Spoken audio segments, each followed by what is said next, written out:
Good evening. Good evening. Hey, welcome to the devotional portion of the service. We are glad you're here. And if you're here, we hope that you'll sing and listen, at least. I want to do some things a little bit different this evening. I want to start us off. I want to read a passage of Scripture, if you don't mind, if you'll allow me that. It's going to be Titus chapter 2, beginning in verse 11.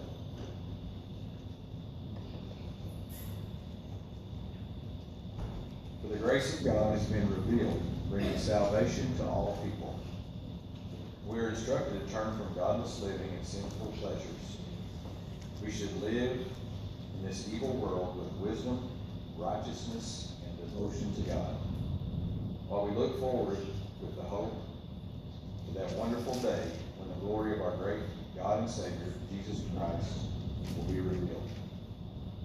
He gave us life to free us from every kind of sin, to cleanse us, and to make us his very own people, totally committed to doing good deeds. Thank you for allowing me to do that. I'm going to start off this evening. We've got several that we need to mention as far as our prayer list and things of that nature. We want to continue to remember everyone on our prayer list. But Misty Ford, she comes pretty frequently, her grandmother, Jo Kee, Jokee, it's first and last, Jo Kee. She's been hospitalized, has some blood clots, things in her lungs. So we want to add her to the prayer list. Also, I have an uncle, Glenn Mayo, who lives in Huntington, Arkansas.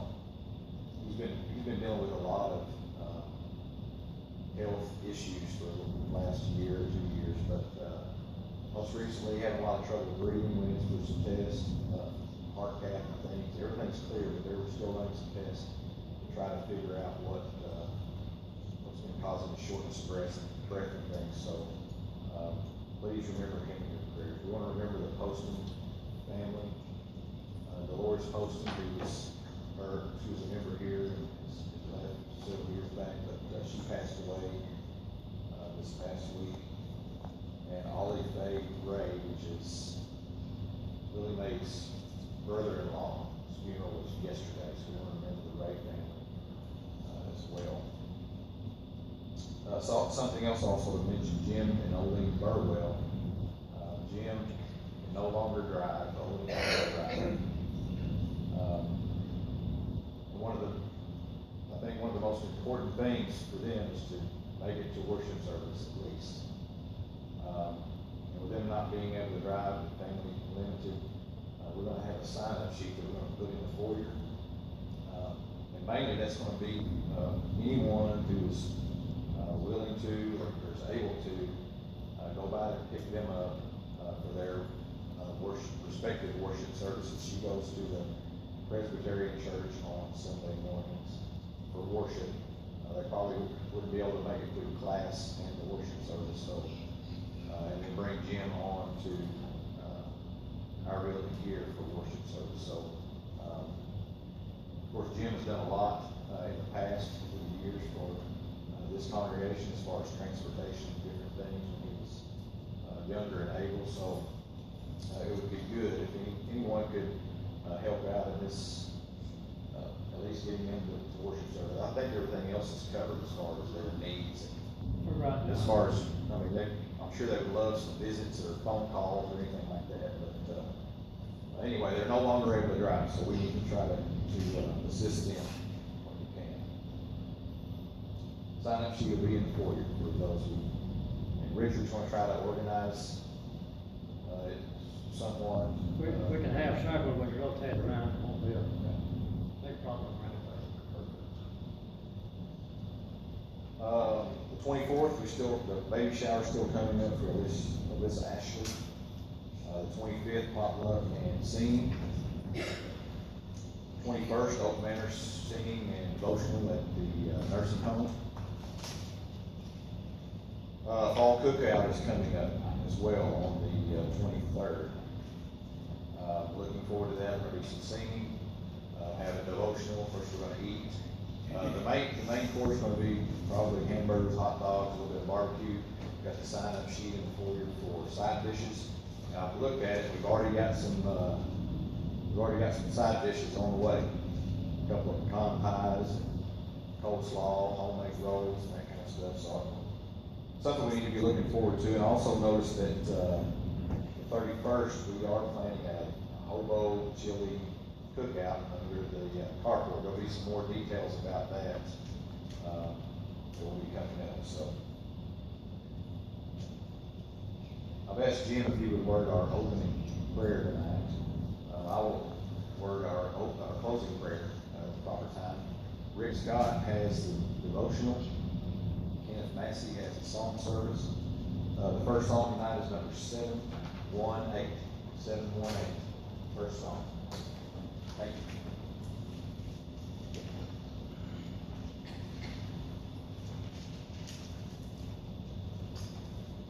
718. Let's all be standing, if you would, for the opening song and remain standing for the prayer call. We shall assemble on the mountain. We shall assemble at the throne with humble hearts into His presence. We bring an offering of song. Glory and honor and dominion unto the Lamb, unto the King. Oh, hallelujah, hallelujah. We sing the song of the redeemed. Let's pray. Our Heavenly Father, we come together this evening expressing our great thanks and all the things that we've been blessed with. The ability to leave our homes tonight, to arrive in this comfortable building, to study your word, to sing a few praises and songs to you. We pray that you always be with us, that we may strive here in this congregation to be a people of your word. Help us to be students and Bible readers. Lord, help us to love your word, to love its ways. We pray that you be with our congregation, be with our elders, that they may lead us in a way that will be for the glory of you, for the utmost of Christ. Grant them the wisdom, the strength that they need. Help us to be better followers, to follow their lead, to imitate the Lord. Lord, be with us that we may be a shining light for our community. Lord, help us to show our love for our fellow man. Help us to take the gospel to the streets. We pray that you be those that are mentioned on the sick list. Comfort them as only you can. Be with their needs. Lord, may they be back at the next time to be your will. We pray that as we go throughout our rest of our devotional, that is done in accordance to your word, in spirit and in truth. And Be with us all. In Christ's name we pray. Please be seated. If you would like to turn and mark your songbooks, number 924, number 924, Just As I Am. We'll get the song after the devotional period this evening. And then number 716, 716, Sing to Me of Beck. Do the song before the devotionals. 716.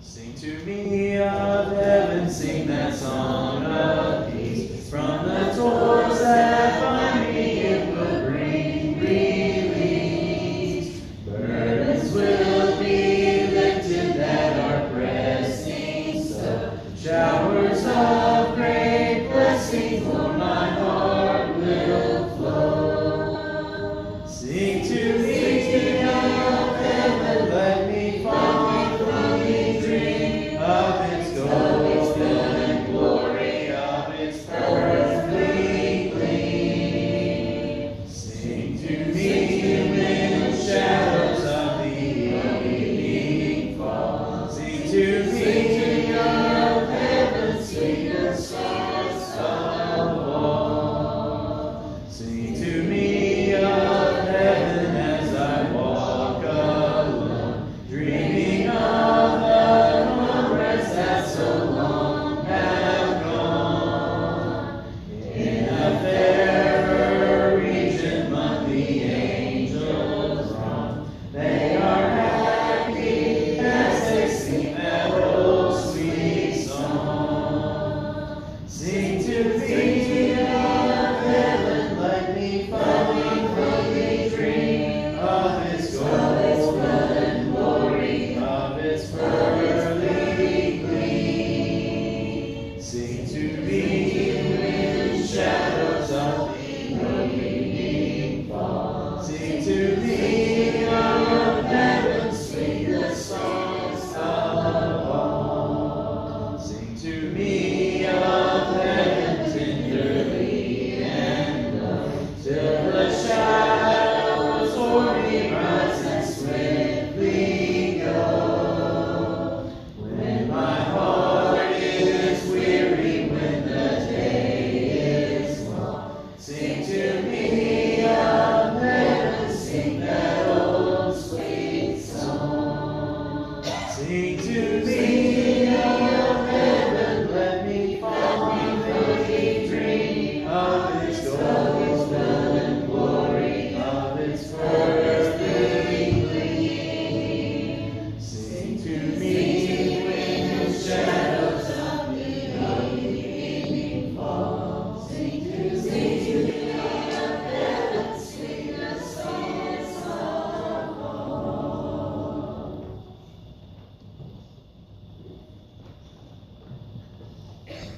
We're going to call it audible. I told the class when we started, I wasn't sure when we got started how it was going to end. So as far as devotional, I have something else that's come to mind that I'd like to talk about. Richard's been having a class talking about faith. We talked about it a little bit during our class tonight. And so just want to spend a few minutes considering this thing called faith that's so important to us. And the first thing that sort of came to my mind, I think we've all heard the example. I've used it before, many others have. But when we think about life, we have those hills and we have those valleys.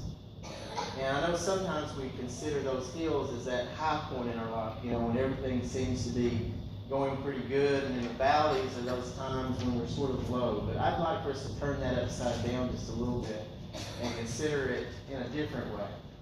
When we think about Jesus and the life that he lived, and we look at his apostles and the life that they lived, and the things that they had to go through, and then we even go a little farther and consider the lives of those first century Christians that had to go through those persecutions and all those very difficult things. I think a lot of them had to deal with mountains in a sense, as far as looking up and trying to see, how high is this going to be going before I can reach that summit, before I can reach that top of this hill that I'm having to climb.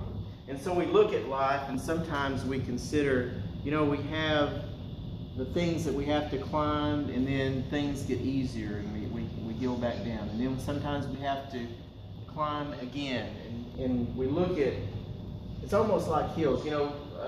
It's always been a little funny type of thing when we think about Mount Magazine. We call it a mountain. And we consider it's the highest point, between the Rockies and the Alleghenies. And what is it, like 2,700 feet? What is it? 2753. 2753. Let's write that down. 2,753 feet. Pam and I went up on the mountain this weekend. Beautiful drive. Like to go up there. And the switchbacks especially. And you get up there on top and you look out on the vista of everything else that you see. And I was sort of looking back to the south, and some of those mountains over there look almost as high as Mount Magazine to me. Because they're almost up there, And so many of them around here. And so that's a high point around here. Sherry, I haven't seen it, but I know she takes a picture of it every morning and posts it. Is that right? And how it changes. Well, I've been reading a book. The author is a mountain climber. And not one that goes all over the world, but he climbs mountains in Colorado. And they call him the 14er Club. It's those mountains in Colorado that are at least 14,000 feet. And he talks about what it takes in order to prepare yourself to climb something like that. And I look at our life, and probably each one of you, I've had times in my life as well, where, when we go through those struggles in our life, that we have to really count on some deep faith and some strong faith. It's not this. It's more like this.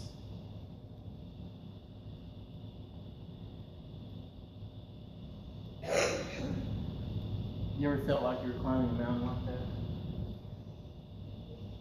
2,753 feet compared to 14,000. That's quite a difference. What is it, about 5 times? 5 times taller. And in our life, we consider, well, am I prepared? Do I have what I need? Do I have all the tools and equipment in my faith toolbox or my backpack in order to do what I need to do in order to reach the summit on this particular thing in my life that I'm trying to reach, that I'm trying to overcome? Now, it would wear us out terribly, with me, if I had to walk up Mount Magazine rather than ride or drive, and be very, very winded and tired by the time I get to the top, and it'd take me a long time. But consider when I deal with things in my life where I have to go sometimes up sides of the mountain that seem almost impossible to go up, and you need special equipment in order to do that. But it also takes a lot of trust in who's there with you. And that's what he talks about in the book. And so we look at the Hebrew passage. Faith is the assurance of things hoped for and the evidence of things not seen. And consider what that really means to us. It's something that we speak of, we quote, we read, but what does it really mean? What is the depth of that passage? That writer of Hebrews trying to get that point across to those Hebrew Christians. And he goes on and he says, here's some examples of what that type of faith can do in a person's life. And he gives that list, that Hall of Fame, we call it sometimes, Hall of Faith, of what those men of old had done because of that type of faith. Assurance of things hoped for and evidence of things not seen. People are trying to tell us these days that faith is nothing. Faith is useless. It's believing in something where there's no proof. We have all the proof, don't we? We have to rely on that. Especially when we get to that point in our life. So many people are trying to use that watered down type of faith in order to scale these types of mountains in their life, and they're not going to make it, and they can't do it, and they're going to stumble. And sometimes, perhaps, we find ourselves in that situation as well. The thing that comes to my mind, one of the songs that I really like the song to sing every time, is number 539, Higher Ground, and this is how we'll end our devotional. I sort of wondered what the author, the writer, had in mind when he wrote these words. The song America the Beautiful was written by, is it Catherine Lee Bates, I think, is the author of that song, as she was going across the plains into Colorado, up Pikes Peak, able to see all those wonderful things in the distance. And so, as we look in our lives spiritually, and we look out there in the distance, let's close with the words of the song. I'm pressing on the upward way. New heights I'm gaining every day. Still praying as I onward bound. Lord, plant my feet on higher ground. And I look at this as taking steps. Each day, a little bit higher, a little bit higher. My heart has no desire to stay where doubts arise and fears dismay, though some may dwell where these abound. My prayer, my aim is higher. I want to live above the world, though Satan's darts at me have hurled, where faith has caught the joyful sound, the song of saints on higher ground. I want to scale the utmost high and catch a gleam of glory bright, but still I'll pray till heaven I've found. Lord, lead me on. If there's anyone here tonight in some way that we can help you in prayer, we have this invitation as we stand together and sing. Just as I am without one plea, but that thy blood was shed for me, and that thou bidst me come to thee, O Lamb of God, I come,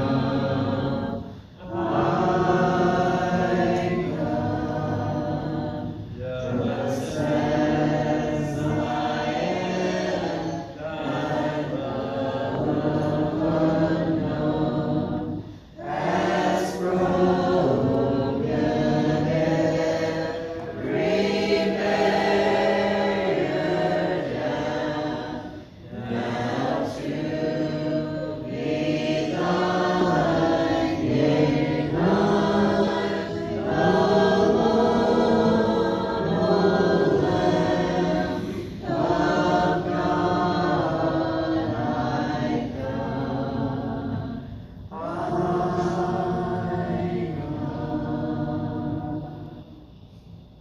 Let's pray. Dear Heavenly Father, we love you. Thank you so much for each and every day. Father, we thank you for those here in this congregation who work hard each and every day to be an example, not only for each other, but for those who don't do. Father, we're thankful for our leadership here. We're thankful for our song leaders, those who are willing to lead prayer, those who are willing to teach, those who are willing to serve in various ways. Father, we're thankful for Jim and the work that he does each and every day. Father, overall, we're thankful for your church and the family that we have here on this earth. Father, help us to be mindful as we come here and we learn, we sing these songs, we sing these praises, Lord.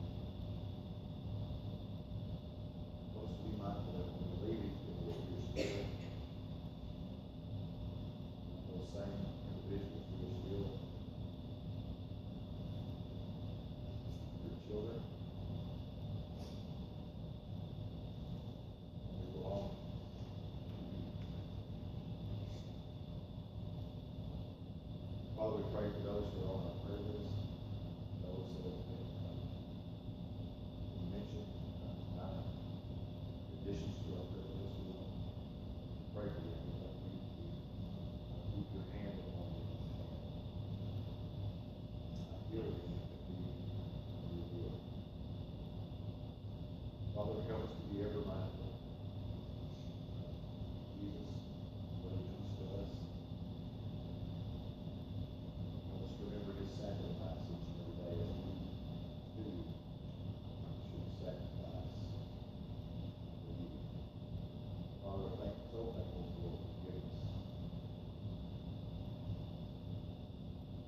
We're so thankful that no matter what our wrongs, that we will ask your forgiveness and you will turn away from those things. We are being forgiven.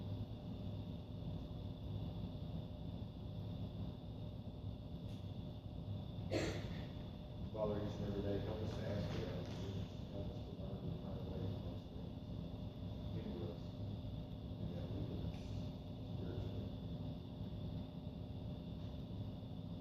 Father, we ask you